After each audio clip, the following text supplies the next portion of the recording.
report on this. So thanks everybody for making the effort to come out to this one. We're going to talk about multiple offers today. It's still a big topic, believe it or not. Multiple offers are still happening on properties today in the middle of this pandemic. I was talking to one of our folks early this week. I think yesterday she told me she had 5 offers on her property. There was one in Norwood last week or the week before, had 14 offers on it. So this kind of stuff is still happening. So I think it's still appropriate for us to have this discussion today. So I'm going to go ahead and mute everybody and then share my screen. I've got a bit of a presentation done up for you here. Now I apologize when I start this. I didn't do it in slides. Somebody's going to get upset for me for not using the C21 tools, but my internet went down entirely. So I had to use PowerPoint. All right, so multiple offers. So what we're going to be talking about, primarily talking about multiple offers as it relates to representing the seller.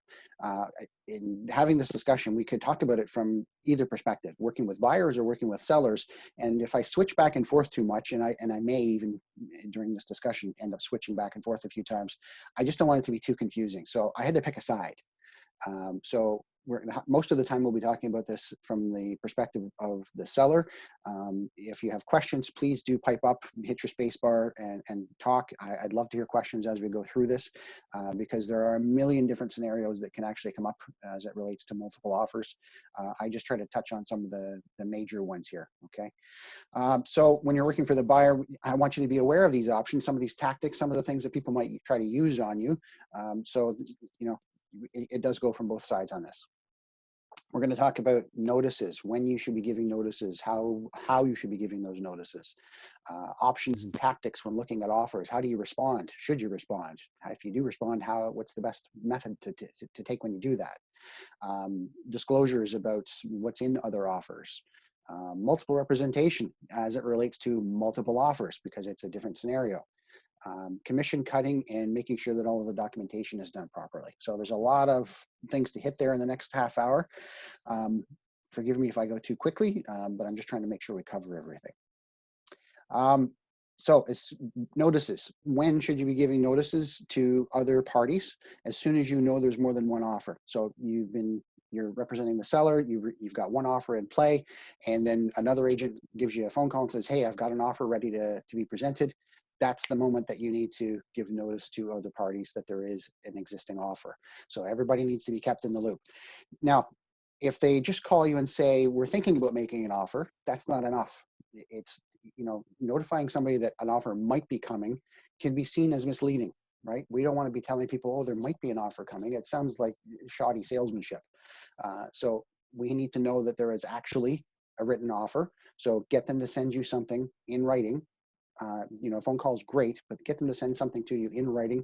You know, just an email. I have a signed offer ready for presentation. That's good enough. Do not ask for a Form 801 as a method of registering those offers. That's an inappropriate use of the form.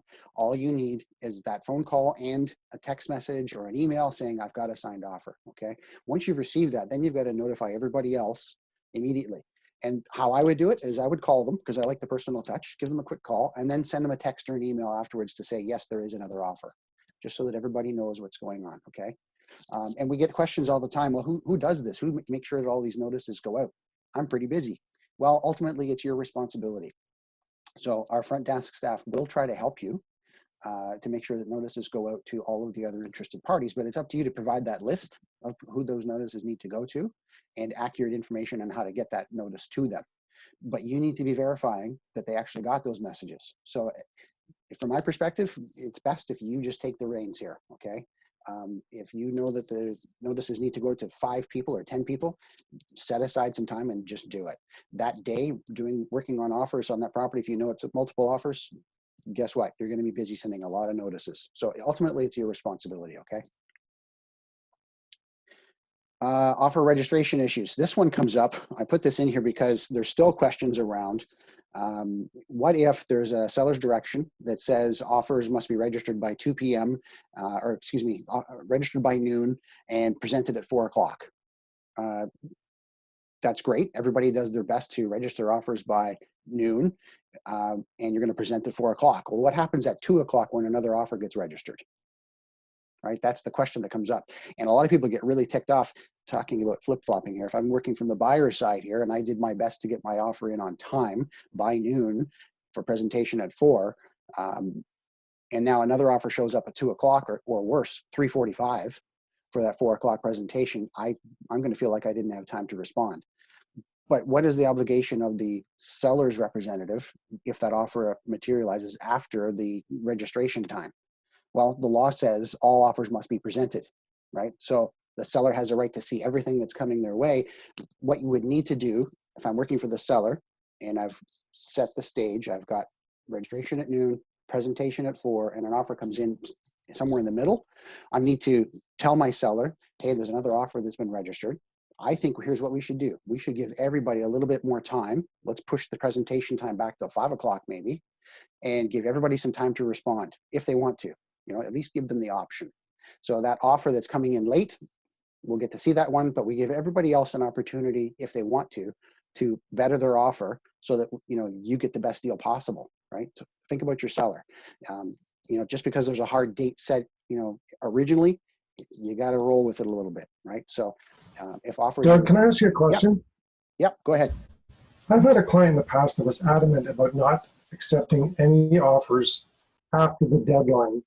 And I had seller's direction stating that they would not even look at them because they were burned previously by one that came in late. Yeah.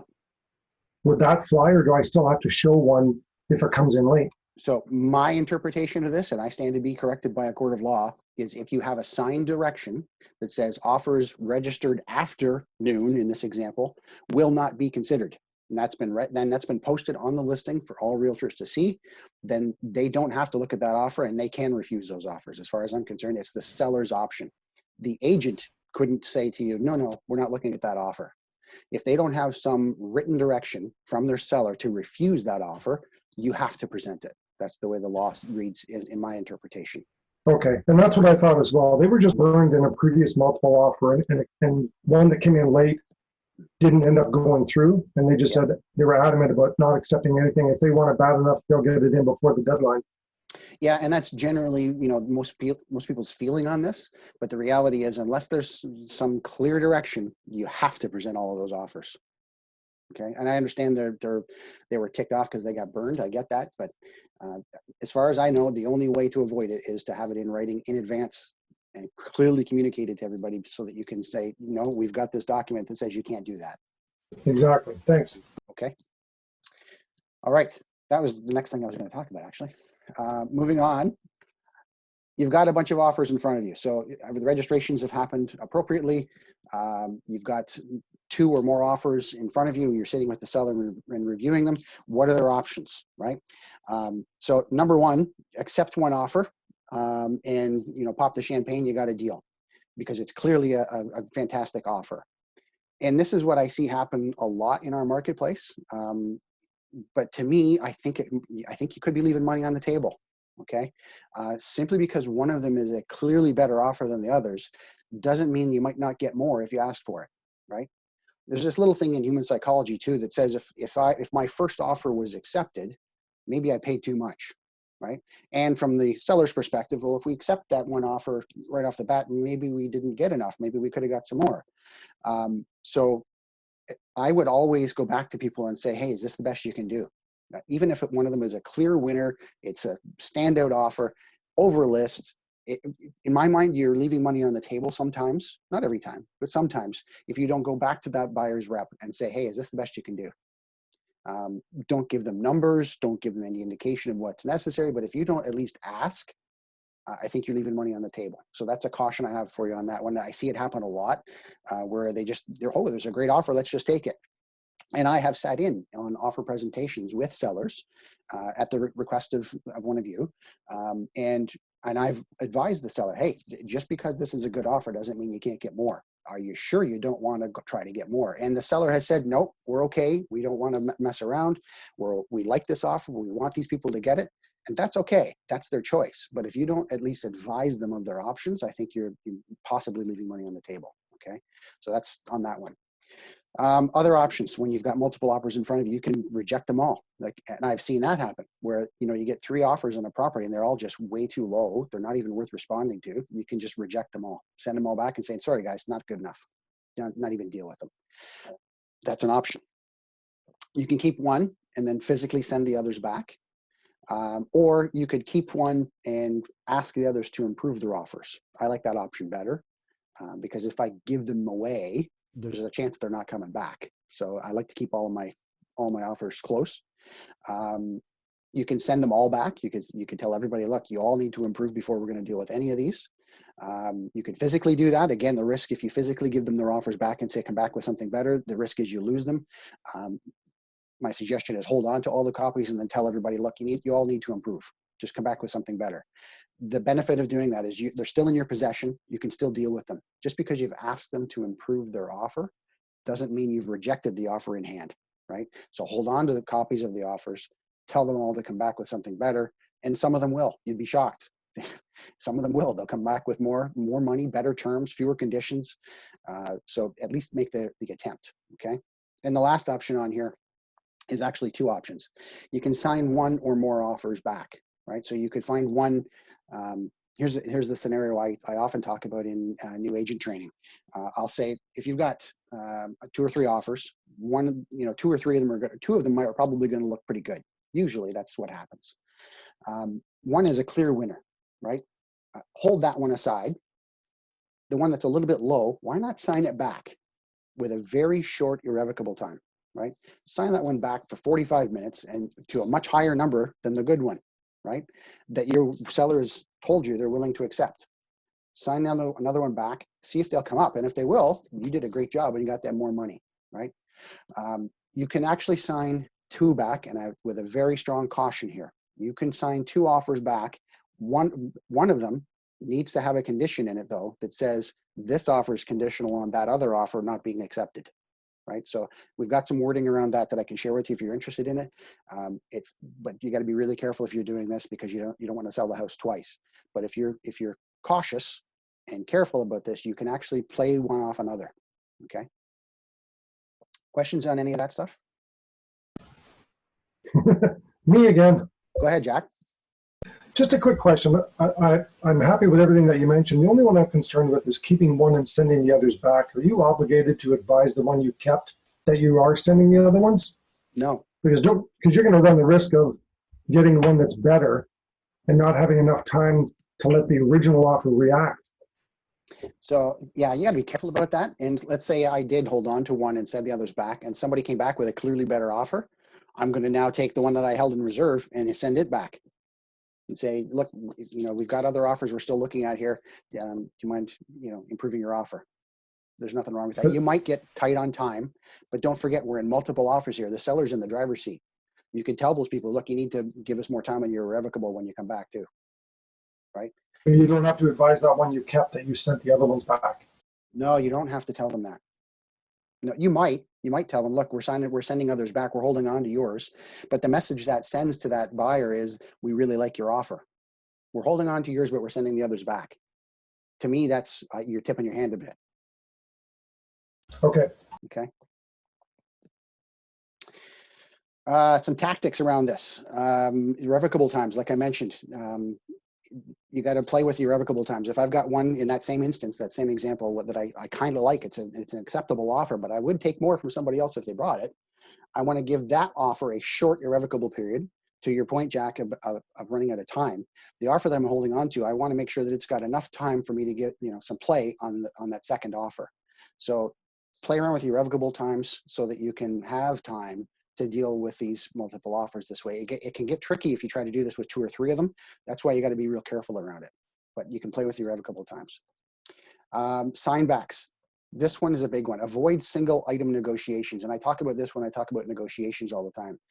If you sign an offer back purely on price, you've narrowed the negotiation to one item. And in order for that negotiation to come to a successful conclusion, somebody's got to lose. Right?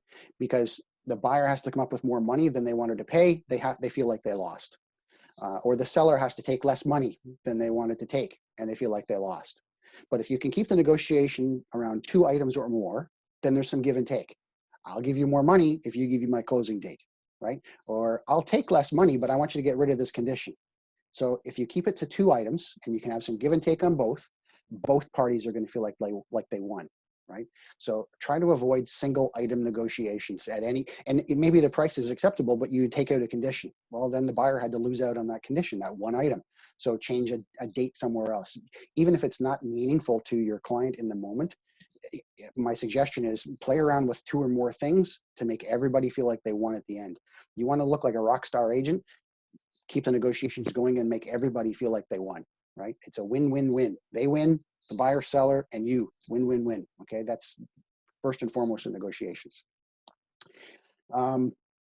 Trading one against the other, I talked about that already. Like you're holding one in reserve and you sign one back. And depending on how you communicate that, you can trade one against the other. Watch your disclosures. This still comes up. We still have people asking the question, can I tell that buyer what's in this offer so that I can make sure that they come up with more money? No, you can't. The only way that can happen, and I've never seen it done this way, but the only legal way for it to happen in Ontario right now is that in advance of the offers being presented, everybody would have to agree in writing to an open bidding process. So all of the buyers agents and all the buyers that are bringing offers would have to say, we're okay with disclosing the contents of our offer. Then the seller would have to say, I'm okay with disclosing the contents of all of these offers to each other. It's the only way it can happen. So just watch your disclosures.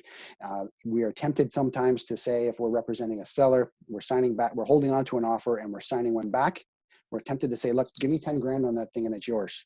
Don't do that because you've tipped your hand. You've inadvertently disclosed the contents of someone else's offer. Okay. So all you can say when you're signing back or asking someone to improve, I should say, if you're sending an offer back and asking for improvements, is just do your best. Come back with your best offer. Okay. But telling them something, you're indicating what the other offer is, and that's not appropriate. What about other offers during sign back period? This is an interesting one. And I got asked about this one last week. So you've got one offer on a property, right? And you start negotiating that offer and you're representing the seller and you sign it back to the buyer, right? So now it's in the buyer's hands. And when that buyer comes back and they didn't agree to my terms, they signed it back again. It's another counter offer. What happens if another offer materializes at the same time from another agent? Well, we're in multiple offers. We have reopened the negotiations for everybody, and both of those people have an opportunity to bid on the property now. This rubs some people the wrong way, and I understand why. If I was that first buyer, I'd be some ticked. If I'm already down the road in negotiating this, and all of a sudden I've got competition, that's the risk in doing counter offers in today's market. Well, even today, we're seeing multiple offers. So that's the risk in doing counter offers, right? So yes, if during a sign back, another offer comes in, those people are now in competition. And back to the beginning around disclosures of numbers of offers, everybody needs to be told. So immediately upon notification of additional written offers, everybody's got to be told you're now in competition. There are 2 offers or 3 offers. Okay. Any questions on that? Just me again. You're awesome, Jack. Keep asking questions. So in the sign back, say my seller gets an offer and we send it back with like 12 hours on a sign back. What if you get another offer in those 12 hours? You're actually legally obligated to that first offer until it expires, right?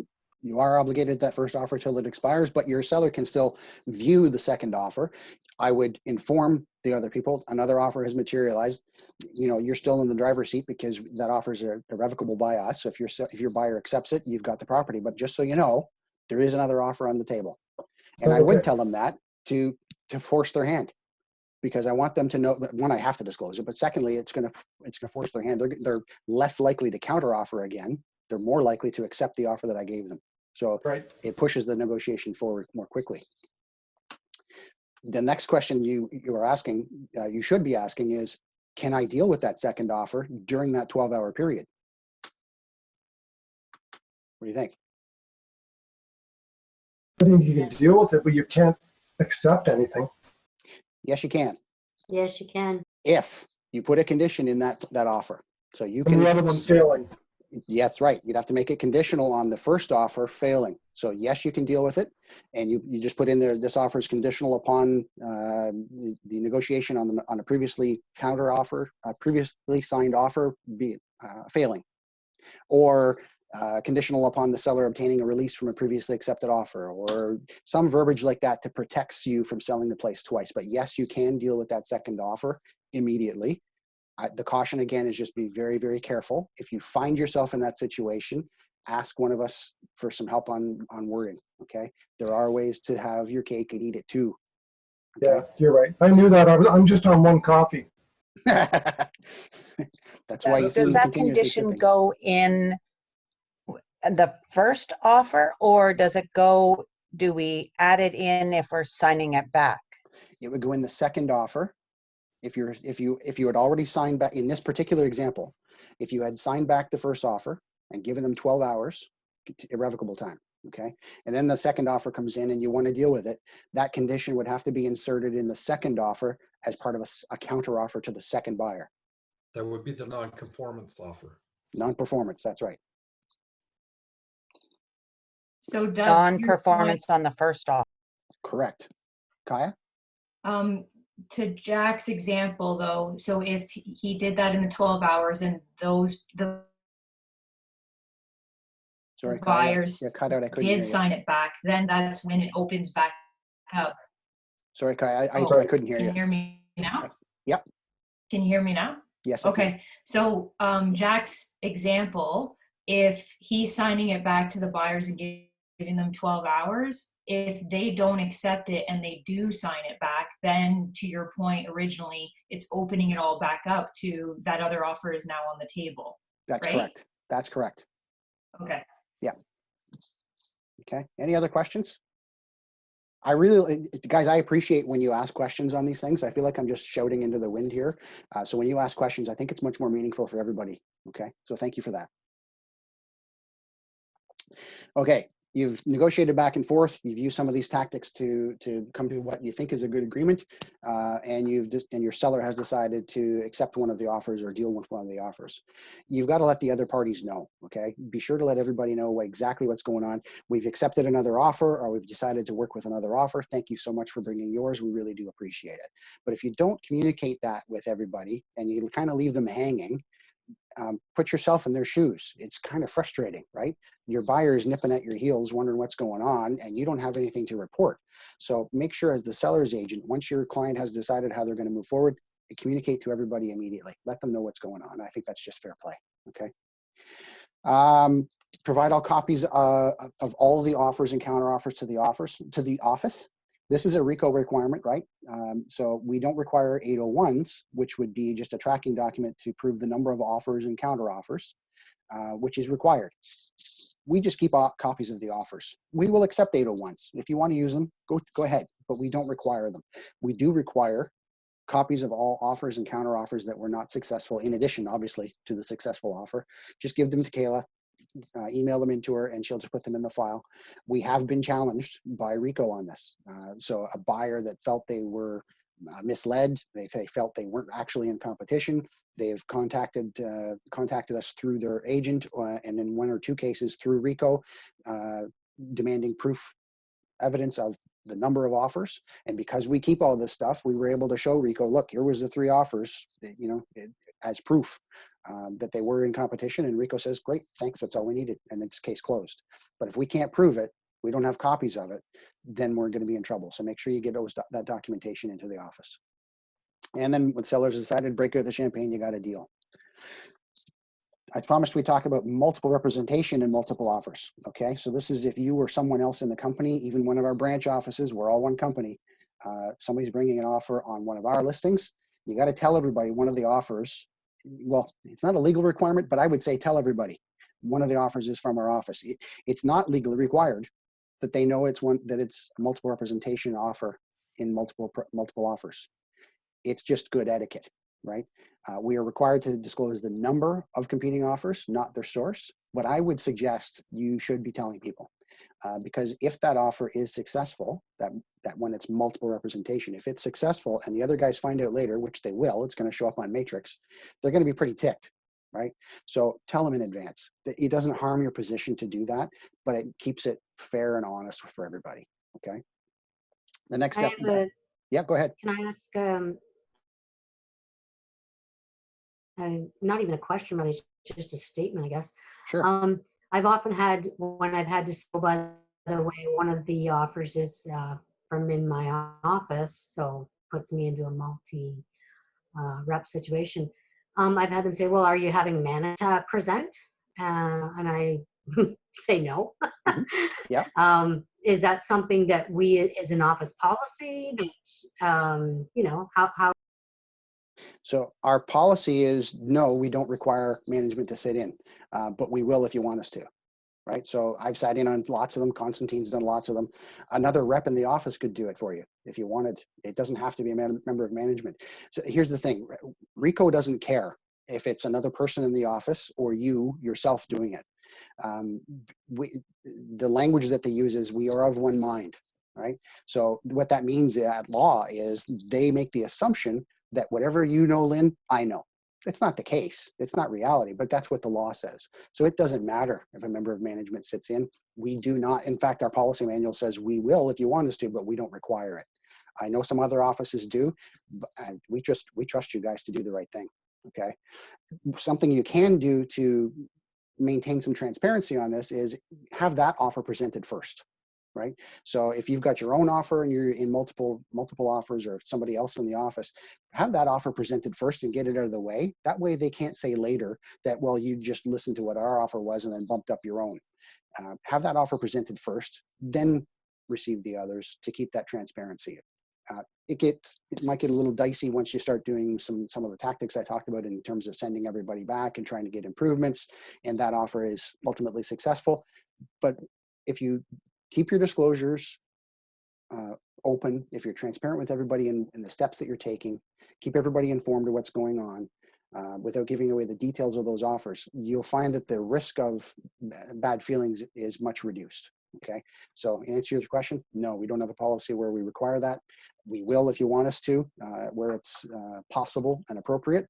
You know, frankly, I'm not going to sit in on multiple offers at 10 o'clock at night or 11 o'clock at night. It'll have to wait till the next day. But you know, during business hours or early evening, by all means, ask, and if we can do it, we'll help you out. Okay, again, just a statement. What that says to me is that if I have to have somebody come in and do this process, does that mean I was willing to risk my license if I didn't? Like, I just see it as a statement saying, yeah, apparently we can't trust you to do things fairly and properly. So that's why I was wanting to reiterate that our office doesn't have that policy. And I know it gets really, some people get very bullying about it from other offices. Well, our office has it. And I said, well, apparently then something's happened that maybe.